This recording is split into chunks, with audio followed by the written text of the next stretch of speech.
Hello and welcome back to the Airborne Lawyer YouTube channel, and today you find me in Buenos Aires in Argentina, back in the TBM 930 and doing another episode of the TBM 930 World Tour. Last time we flew down from Rio to Sao Paulo, then Porto Alegre, over the top of Montevideo and then into Buenos Aires, and today we're going down to Stanley in the Falkland Islands and then to Puerto Williams at the very bottom of South America, near to Cape Horn. So before we head off down to the Falkland Islands, we are just taking in some of the sights of Buenos Aires, the largest and capital city of Argentina, a huge urban conurbation with a population of around about 15.6 million people. Just in front of us down here is the Hippodromo Argentino de Palermo, which is one of the most prominent horse racing venues in Argentina, first founded in 1876. And over here is the Estadio Monumental Antonio Vespucci Liberty, first opened in May 1938, and now the home of the Argentinian national football team, and the stadium which hosted the 1978 FIFA World Cup final between Argentina and the Netherlands. Just heading over this way, you get a real sense of the size of Buenos Aires. It's a massive urban conurbation spreading over a very, very large area, very much like Sao Paulo, which we saw in the last episode of the TBM 930 World Tour. But it's also quite low-rise. It's not filled with skyscrapers, as we saw in some of the bigger American cities we passed through earlier on in the tour.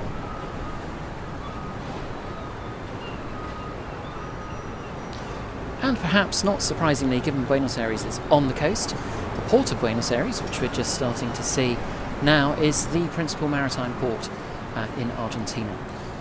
It handles many millions of metric tons of cargo each year, along with many thousands of tourists who visit Buenos Aires on the cruise ships which pass through this region. So this is a very busy part of the city as well. Now, this brings us along the coast to Jorge Newbery Airport, which is where we landed in the last episode, and from where we're going to depart Buenos Aires for the Falkland Islands.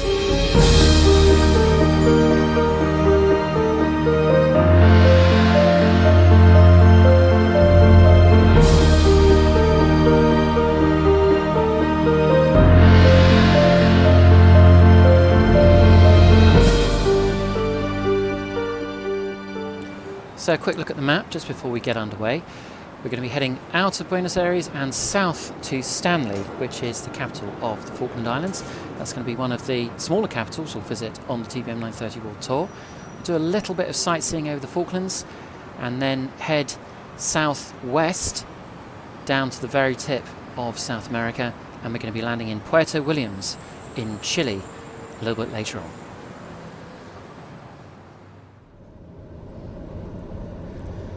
Okay, so we're making a dawn departure from Buenos Aires, and we have one of the longer flights of the TBM 930 World Tour to complete today.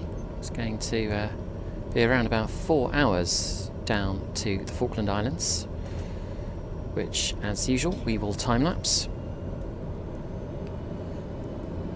And once we get up to a decent altitude, we should have some beautiful views over to our left-hand side of the sun coming up on South America.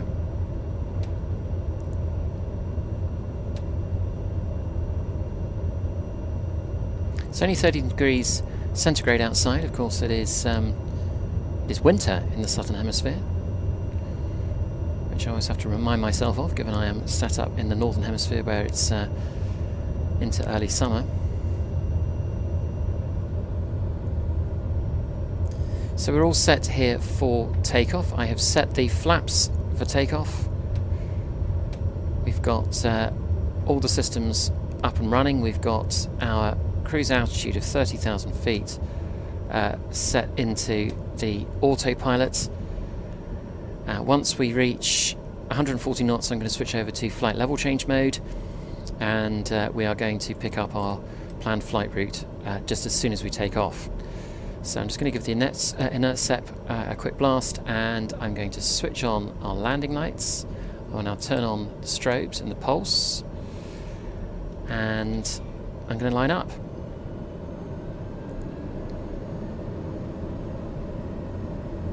I am on VATSIM as usual, but there are no controllers online, and at this early hour there are no other aircraft flying in Argentinian airspace whatsoever at this point in time. So call me cavalier about air traffic control separation, but I'm going to go ahead and take off without announcing my intentions on VATSIM on this occasion. Turn off the inert SEP, and just going to ease the throttles forward gently. It's a little while since I've flown the TBM, so I'm waiting for that yawing response as the engine powers up. There it is. I've got I'm applying quite a lot of right rudder just to keep the aircraft straight at the moment. There we are. All to be expected, of course, when you've got a single engine turboprop of this power. 90 knots, so we're going to rotate.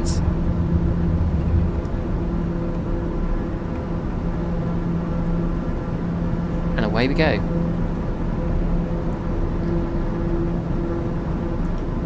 Gear up.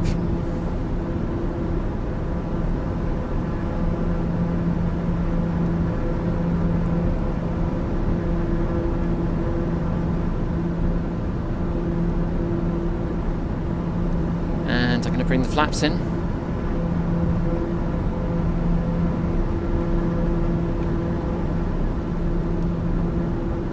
And let's get the autopilot on now as well.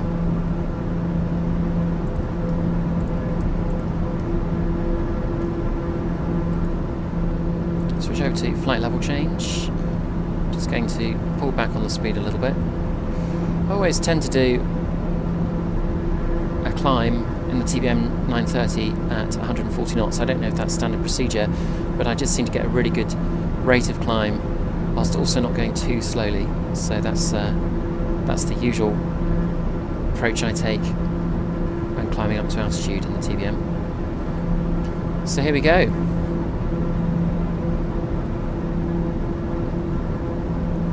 Farewell to Buenos Aires, and our next stop on the TBM World Tour is going to be at the Falkland Islands. So I'm going to time-lapse the cruise, and I will speak to you when we are on our approach.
Welcome back to the flight, and welcome to the Falkland Islands.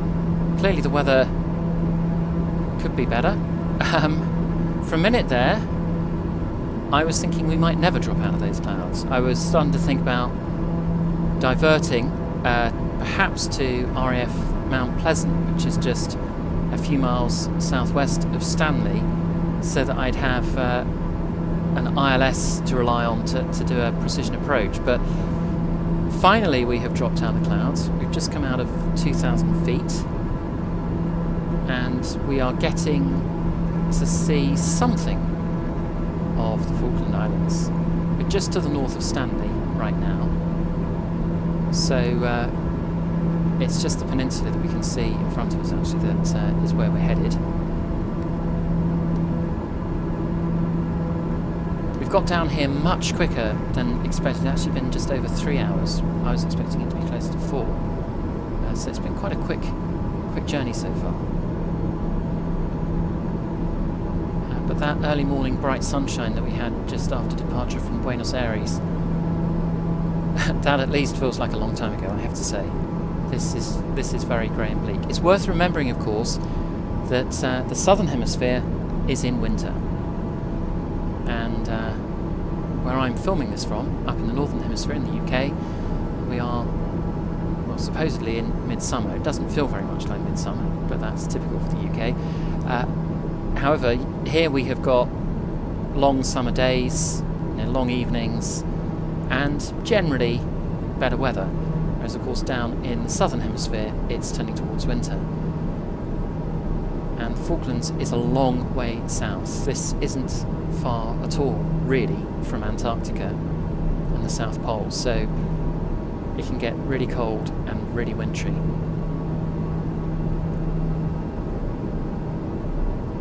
Now, Stanley is the capital of the Falkland Islands, but of course the Falkland Islands are a very remote, thinly populated part of the world.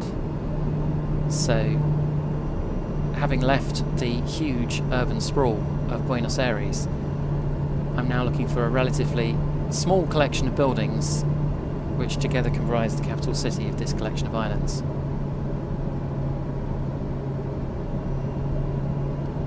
But Stanley is just over there to the right.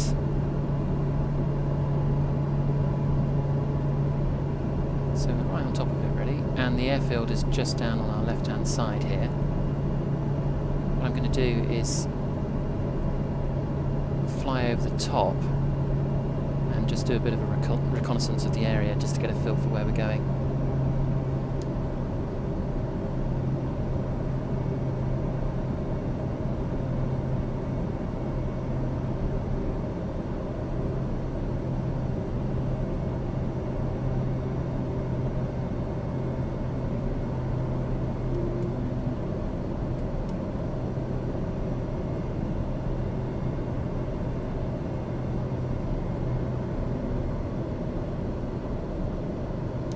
So let's just turn towards Stanley. There are 4 runways, or 2 runways at Stanley. So there's 09 and 27, and then there's 18 and 36. 18 and 36 is an extremely short runway. So we're going to be landing on 27, and looking at the winds, we're going to be landing in a crosswind, but it's probably best for us to try an approach on 27. That's Stanley just down there. I've never been to the Falkland Islands in real life. In fact, this is my first visit on Flight Sim. Hardly a metropolis, clearly.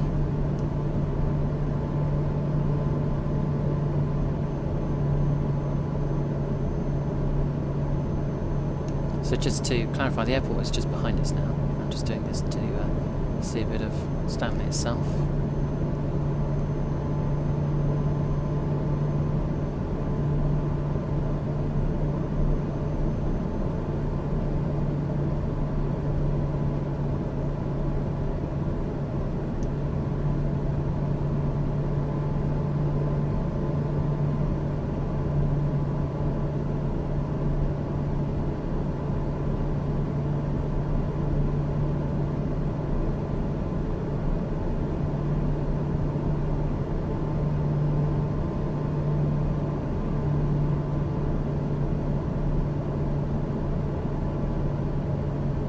So Stanley has a population of just 2,500 people, so it really is very small.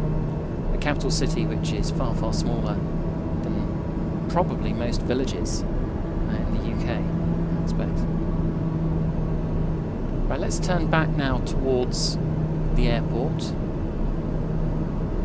So there aren't any lights that we can use to help with our approach.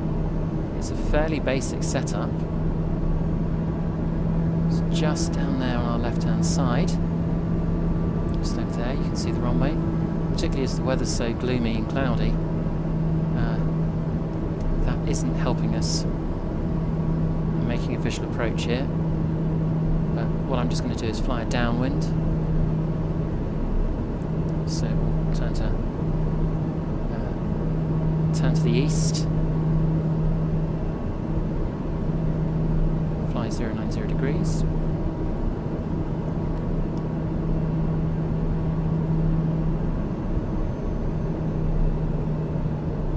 What I don't want to do is lose sight of the runway. I want to maintain a visual reference point with the runway at all times. Landing gear.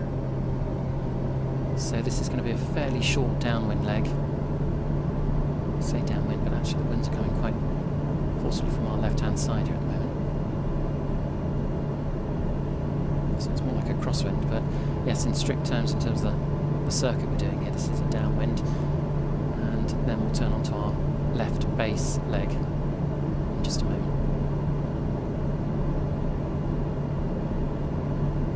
Just doing a very gradual descent.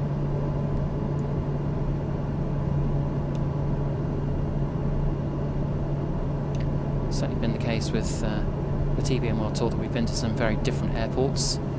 Airports that I've not visited before, and airports that don't have Landing gear. the comfort blanket of an instrument landing system, which obviously I'm used to when I do my airline flying.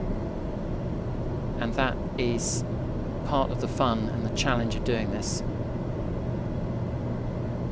It may be the case that the TBM 930 is a much smaller aircraft than 747-400 or a 777-300. Some of the heavies that I fly routinely on airline flights, but no doubt about it, doing approaches like this is much harder than an airline approach in, with a full ILS available. So I can barely make out the runway actually. Landing gear. Landing gear. It's over there somewhere, Landing gear. and I know I don't have particularly long base legs, so let's just Landing gear. Landing start gear. the turn, Landing gear. Landing gear. and I'll try and Landing gear. line up.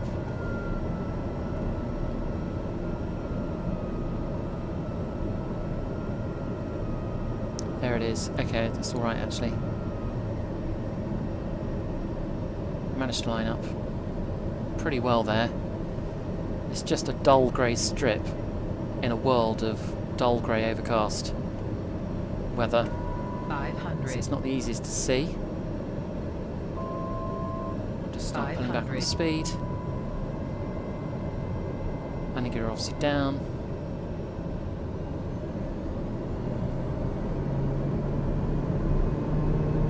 You can see I'm just fighting this crosswind a little bit here.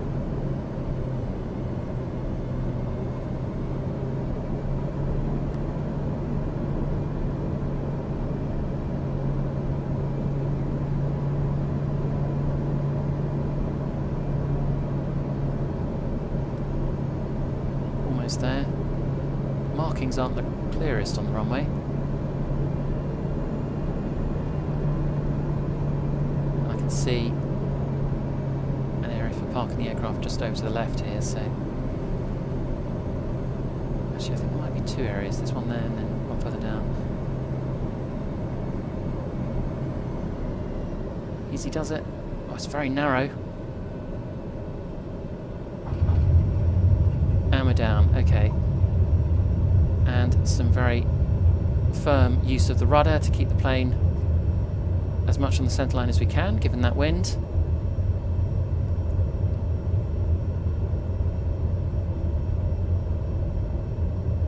Great, welcome to the Falkland Islands. Here we are. We can pull off here. And Well, I was going to say we'll go and do some sightseeing, but I'm not sure there's much to see right now.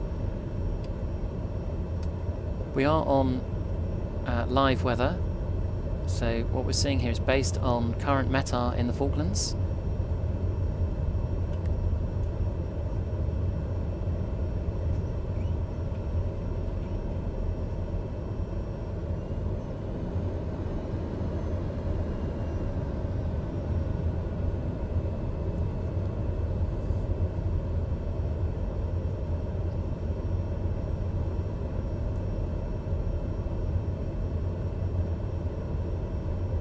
Just a few general aviation aircraft around here. I suppose the bigger aircraft, when they come to the Falklands, will fly down to RAF Mount Pleasant, as I say, a few miles down to the southwest of Stanley.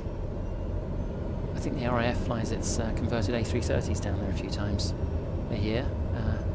I think they'd be a bit too big to touch down on the runway we've just landed on. Okay, so let's shut down the plane and go and explore Stanley. The ice is all off, and turn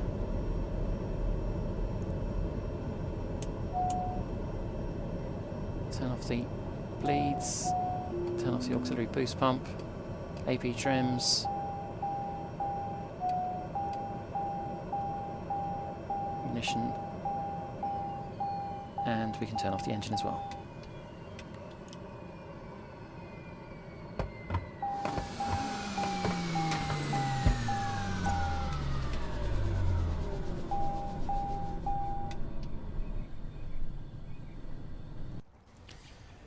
Now, if you've watched other videos on the channel, you may well be aware I'm quite a stickler for realism. Realism is the tool which I can use to help myself forget that I'm sat at home in front of a PC with a whole load of plastic hardware around me and immerse myself in alternate reality where I'm actually flying a plane, which is what I always dreamt of doing from a very young age. So a key part of realism is obviously weather, because it would be totally unrealistic to fly in this sterile environment where there are no weather systems whatsoever. There's no winds, no clouds, no issues with visibility or whatever. So real world weather is a key part of making my simulator experience as realistic as possible. Now that's great, but it does have its downsides, because when I landed in the Falklands just a few moments ago, obviously the clouds were really low, the visibility was poor, it was so overcast, it was really gloomy, and it was even quite hard to see the runway. But the difficulty I have is actually persuading myself to turn off real world weather if the weather is so bad that it's literally unflyable. And I have actually had a gap of 4 days now where I've been in the Falkland Islands and unable to take off because the winter weather down here has been so foul. In fact, some of the best weather I've seen so far has been the weather I landed in just a few moments ago. When I've checked in on flight sim a few times since then, it's been even lower cloud, even poorer visibility, and it's been absolutely pouring with rain. Until this morning, and now all of a sudden we've got this really bright, beautiful dawn that we're seeing, and it's very cold. I'm guessing it must be very, very crisp if you're down in Stanley right now, but this looks like a perfect day for flying, and at last this is the opportunity to take off and continue our journey down to the very bottom of South America. But just before we head off, a few interesting facts about Falklands. The Falklands is clearly very small. Not so much geographically, you can see it on a map, it's a fair size. It's not like a Bermuda kind of size, but it's very small in terms of population. You've just got around about 3,500 people who live down in the Falkland Islands, and of that 3,500 you have around about 2,500 people who live in Stanley itself. So it's very, very thinly populated. There are a very large number of birds, however, and I think that birds are a big reason why people come to visit the Falkland Islands, because you can see some very unusual and rare species of birds, and I gather there are literally sort of dozens of different types of breeds that you can see here that you wouldn't see anywhere else. Another really interesting fact about the Falklands is that the islands are treeless, and they have this wind-resistant vegetation predominantly composed of dwarf shrubs, which is quite interesting. So we might enjoy that treeless landscape as we take off in a few moments' time. So let's get the TBM started up and get underway. Okay, so let's taxi out, and when I say taxi out, We've literally got to pull forward about 100 yards, no more than that, and then we'll be at the end of runway 27. What we're just going to do to start with is climb up just to 3,000 feet and do some sightseeing as we leave the Falkland Islands. We're not going to climb up to our cruise altitude straight away. Interesting, there's a fire truck going down the runway, so we'll have to watch out for him. We'll just go up to 3,000 feet and then we'll just see what we can enjoy the scenery as we leave. And we'll pick up our flight route once we're done with the sightseeing. Okay, so flaps are out and we will turn on now the landing lights and the strobes. And as soon as that fire truck is out of the way, we are ready to take off. It's -1 degree centigrade out there. So it's a really chilly morning, but presumably very crisp as well. A crisp wintry morning down here in the southern hemisphere. There he goes. The fire truck has vacated runway 27 and we are all good to go.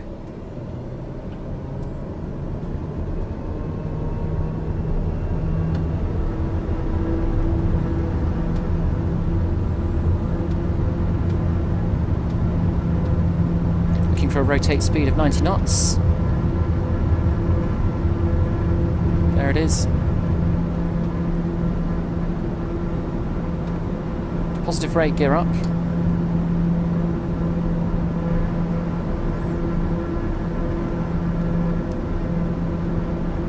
Flaps in.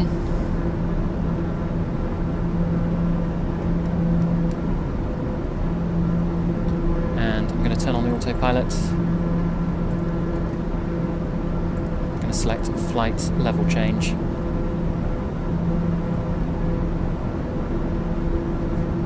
Gives us the freedom to take a last look at Stanley as we leave.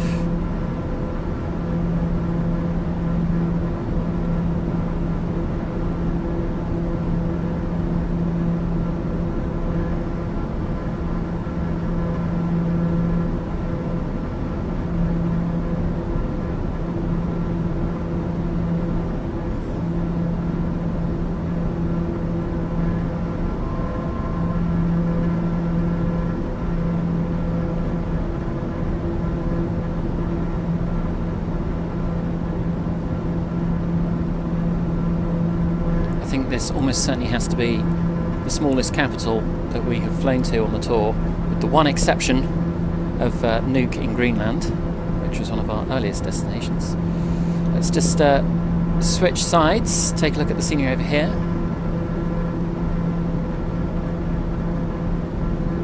It all looks very barren and rugged, but beautiful at the same time. Given the climate, I'm not sure that now is the right time to visit the Falkland Islands. I suspect this is one of the sub-optimal times of year to visit the Falklands.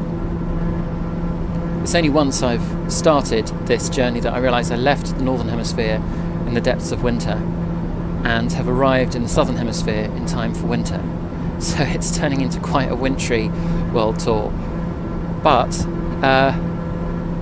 with the weather we have right now, at least it's quite scenic, which is more than we said for our approach in the other day.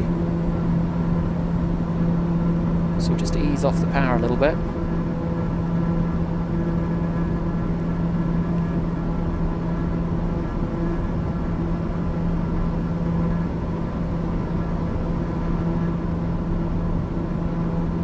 I'm sure that seeing all those windmills down there, I'm sure the wind power is a plentiful resource of renewable energy here in the Falkland Islands.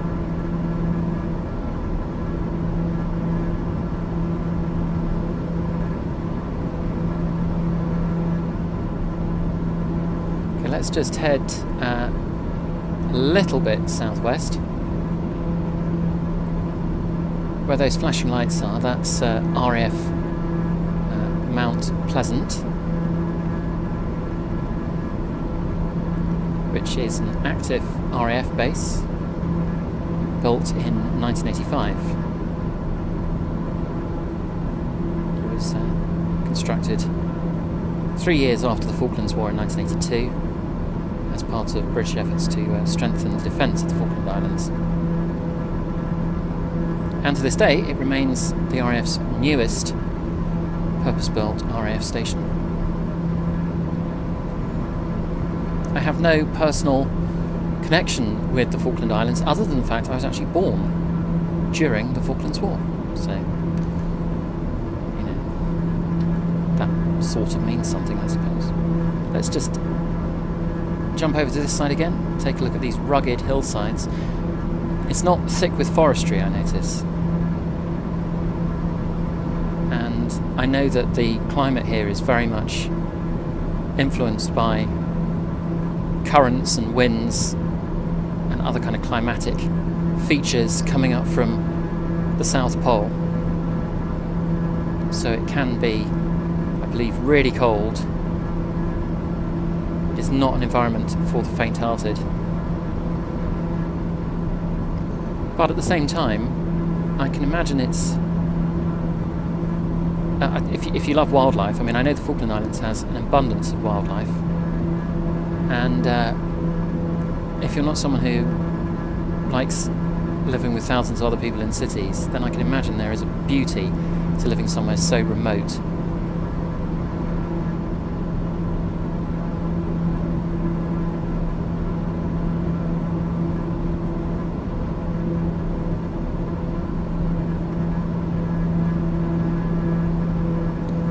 It's very nice. This has been an enjoyable stop. Certainly this bit of our stop here in the Falkland Islands, the initial arrival the other day, with very low cloud and low visibility, perhaps not so much a highlight, but this is beautiful. So here's what we're going to do. We're going to resume our climb now up to flight level 280.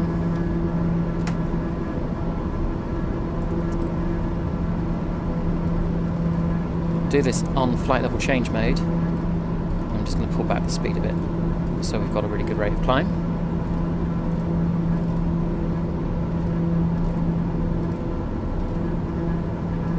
Oops. That'll do. And we'll now head a bit further south and we'll go and pick up our flight plan, our planned route down to Cape Horn at the very bottom of South America. As always, I will now time-lapse the flight, and I will speak to you later on when we're on our approach.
welcome back to the flight and welcome to the southernmost tip of South America.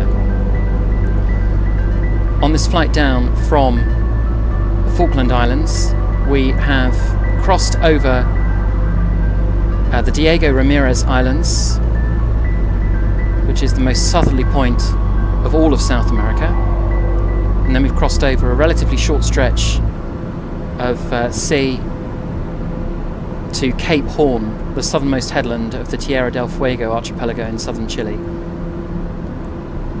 We are now flying along that headland.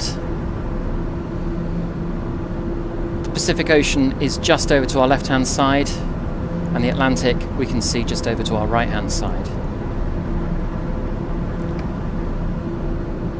And of course, Cape Horn has a treacherous history.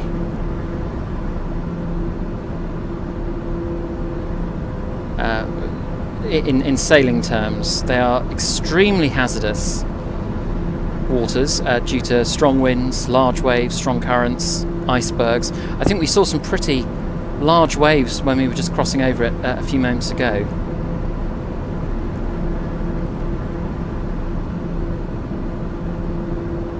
And prior to the opening of the Panama Canal, it was a major shipping route, and I think many thousands of mariners have lost their lives trying to get around Cape Horn safely. We were fortunate to be able to fly over it, of course, today. But we've also been fortunate to get good enough weather to really see it and take it in and see the shape of the very tip of South America take form as we've approached it from that southern end. It's amazing to think this giant continent, which of course then stretches up into Central America and then on into North America, just begins with this very, very narrow point where you can see the Pacific and the Atlantic in just one sweep of the head, left to right.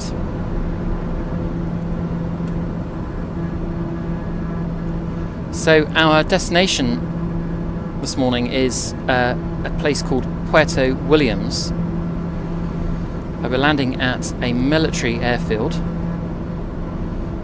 It's a city, port and naval base on Navarino Island in Chile. It's obviously right on the border with Argentina. In fact, if you just look at the map on the left-hand side here, you can see the white line which runs along the Beagle Channel, which separates Argentina from Chile. So we're right on the border, but we are going to be flying into Chile. It was a settlement founded in 1953 and was originally named Puerto Luisa, which sounds a little bit more authentic for a name for a place in Chile, but it was later named after John Williams Wilson and therefore became Puerto Williams. And John Williams Wilson was a British man who founded Fuerte Bulnes, the first settlement in the Strait of Magellan since 1587. So it's a major naval base for Chile. There's also a hospital there, and there's various meteorological stations. And there is a level of tourism which takes place right down here. Obviously it's not a major landmark on the tourist map. It's again pretty brutal. It's not at all far really from the South Pole, but nonetheless, depending on what you look for on a holiday, I guess some people will find this an appealing place to come on holiday. And in addition, Puerto Williams benefits from the passing trade of scientific researchers who presumably are on their way down to Antarctica. So that's where we're going to be landing today. We'll be there very shortly. We're just about 50 miles away now. We're just at 4,000 feet. We've been at 4,000 feet for quite a while, just so that we've been able to get good views coming over Cape Horn.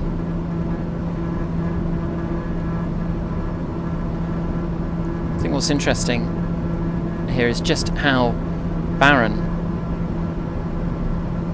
the the whole landscape looks.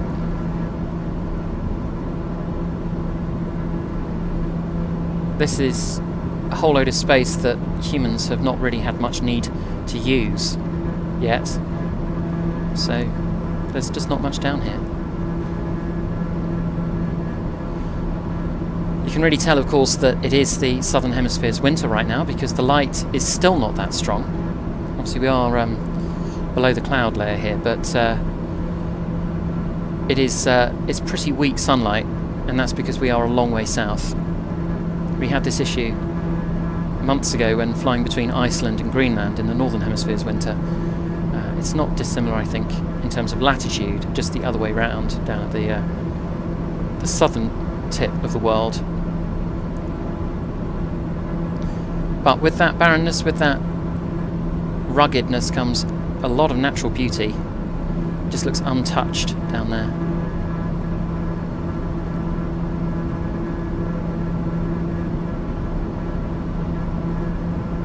Untainted wilderness. Quite spectacular.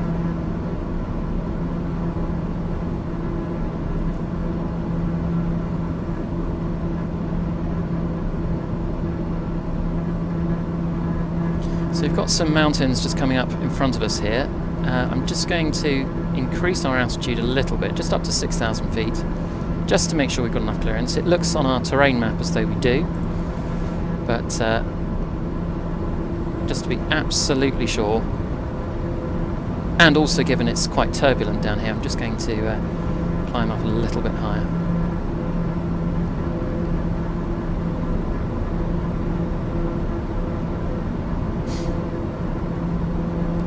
So having now reached the very bottom of South America, we will start working our way up the west coast of South America, back up to Central America, and then into Mexico and back into the United States. Obviously there's a few episodes worth of journeys in the TBM 930 before we get there, but that's the plan from here on the TBM 930 World Tour.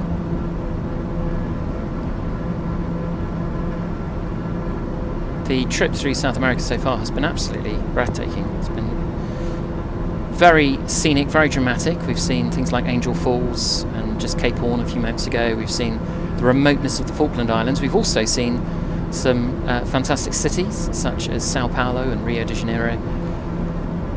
And of course our first stop in South America was up in Caracas in Venezuela. All of these videos are on the channel, so if you would like to see previous episodes of the TBM 930 World Tour, they are there for you to watch if you'd like to do so.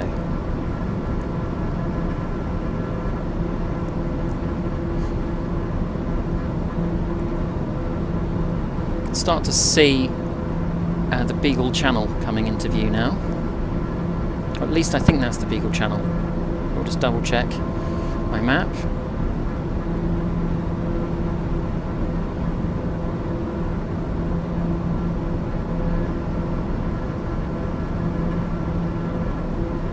I think so. So that's that is the body of water just over to our left-hand side here, which separates Argentina from Chile. Chile, of course, is an extremely long and thin country. So we're going to be in Chile, I think, for a little while from here. At its northernmost point, Chile is further north than Rio de Janeiro, and at its southernmost point it's right down at Cape Horn where we are right now.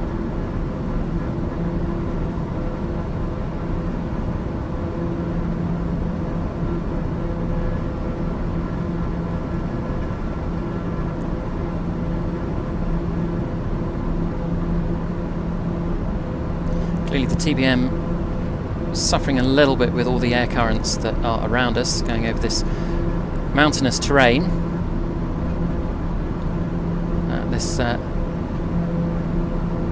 This wouldn't be a particularly pleasant journey at this point, I suspect.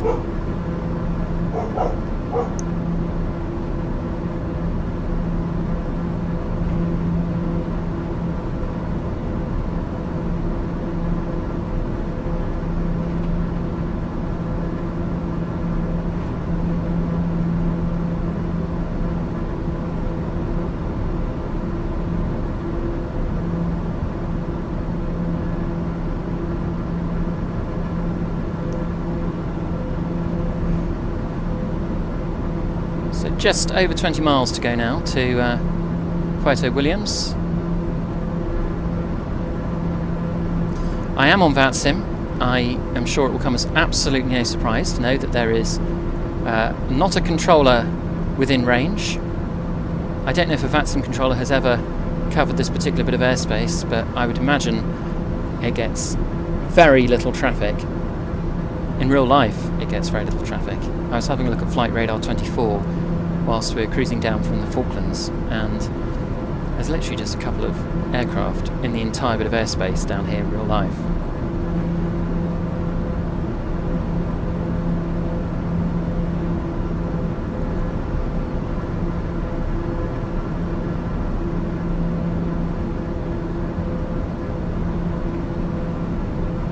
So what we're going to do is just do a little circuit over the airport as usual, just get a feel for it before we make our approach.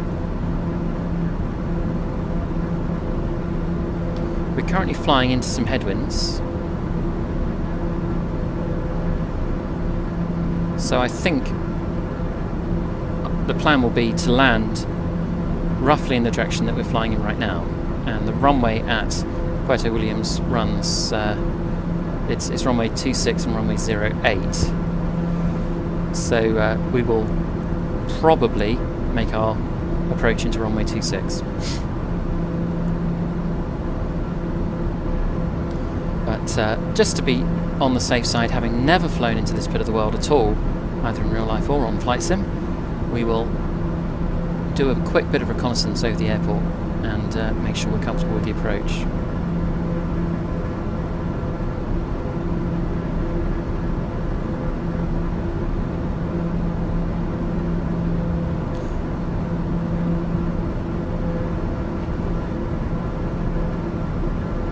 This wilderness continues. We aren't flying here over lots and lots of different settlements. From what I can see on the map, there is hardly anything at all down here.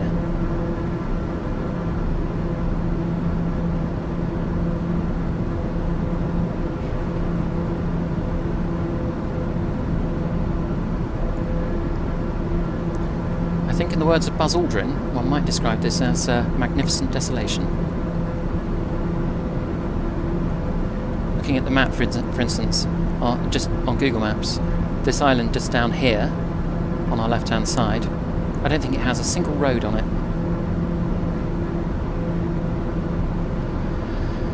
Right, okay, let's get back to the flying. I can see some flashing lights just in front of us, and that looks like our destination, Puerto Williams. So I'm going to go back down to 4,000 feet.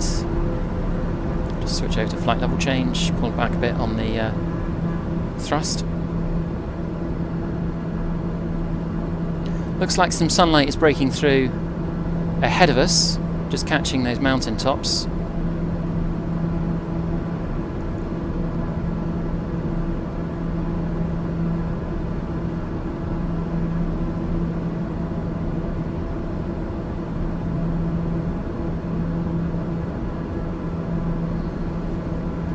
I'm now rethinking my approach strategy here, because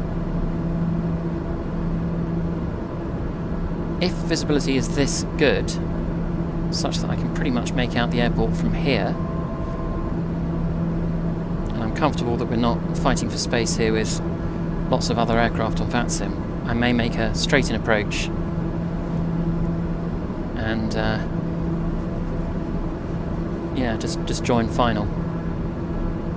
In which case we've got 14 miles to go, so we'll keep that descent going.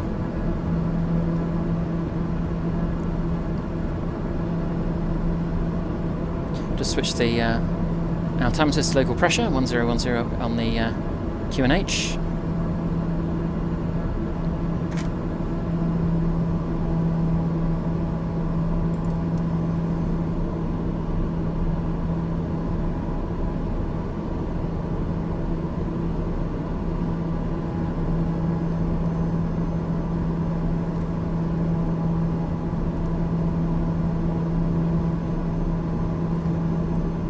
Great to see how those clouds are just brushing the tops of those mountains.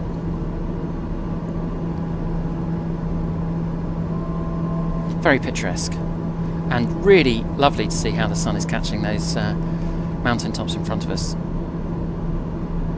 Such density to the weather dynamics on Microsoft Flight Sim 2020.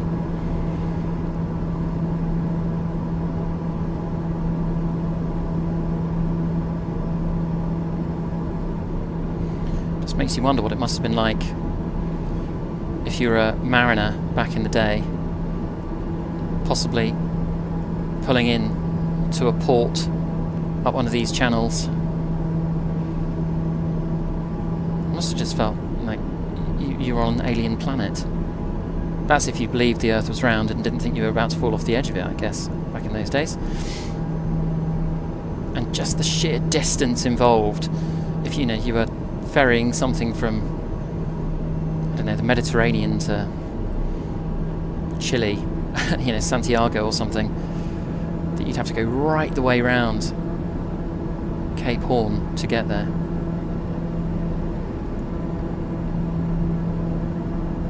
I don't think it's a quick job getting through the Panama Canal, but that would in any event be quicker than going right the way round the bottom of South America, I guess.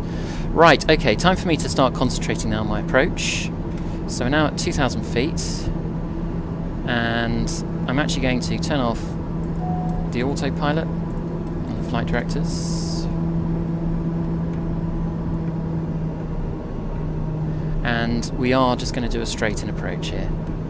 You can even see what I assume are papillites, which are just white at the moment, just to the left of the runway there. So I'm just going to slow us up and start getting onto the glide slope. Got some very strong winds at the moment, at least. It might drop a bit once we're a little bit lower and sheltered perhaps by the mountains off to our right hand side, but we've got 20 knot crosswinds at the moment, so this is going to be fun. Landing gear. I'll put the landing gear down shortly. Landing gear. Okay, I can see a red light on the PAPI PAPI lights, so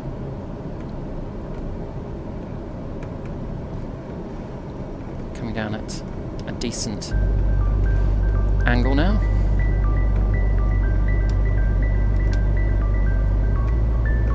And I'm going to put the gear down. I'm just going to increase our drag a bit and slow us up further. This is really beautiful. The reflection on this water over to the right hand side is fantastic. 500. So those winds have dropped suddenly right back now. In fact, they're coming from our left hand side. Now 5 knots, so that's fun. Suddenly switching crab angle.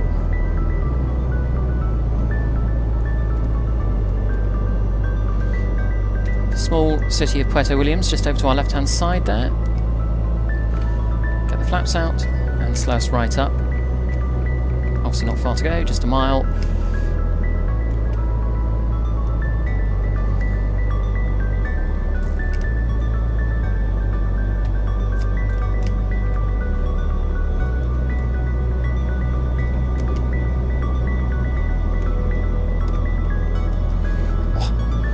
Okay, these winds are quite difficult to fly through. It's caught us off guard a couple of times there.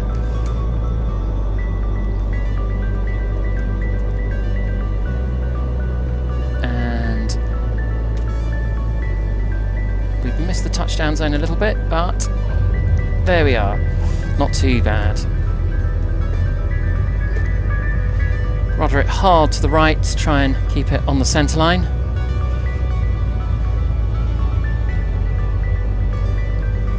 There we go.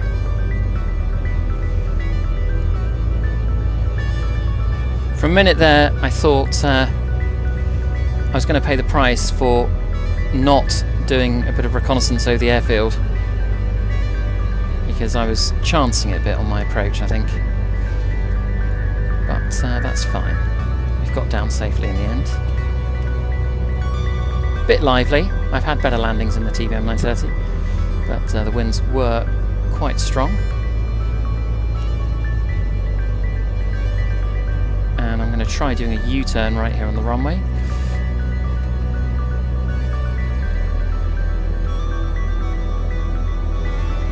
So we brought the flaps in. Oh, look at that view. Isn't that lovely?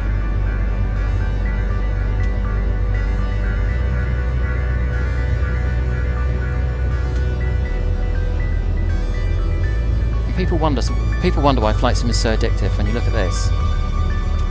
I am sat up in Cambridge in the UK, which is obviously where the TBM 930 World Tour started from. But I can be transported all the way to the southernmost tip of Chile in an instant. Absolutely amazing.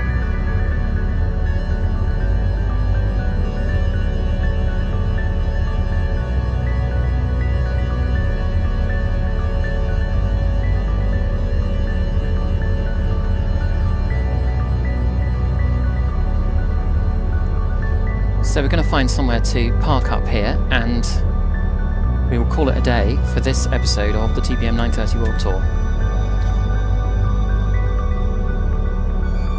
From Buenos Aires down to Cape Horn, Puerto Williams here, via the Falkland Islands. I hope you've enjoyed it. I hope it's given you something a bit different to see in terms of flights and videos on YouTube. And look out for episode... well, the next episode, it's either episode 13 or episode 14 next, when we start making our way up the west coast of Chile as we start our way back up to Central America. If you've enjoyed the video, please hit the subscribe button, please hit the like button, please hit the bell if you want to hear about videos that I stick up from time to time, in which I do both long and short haul flying on MSFS 2020 and Prepare 3D. And thank you very much, as always, for watching, and I will speak to you again very soon.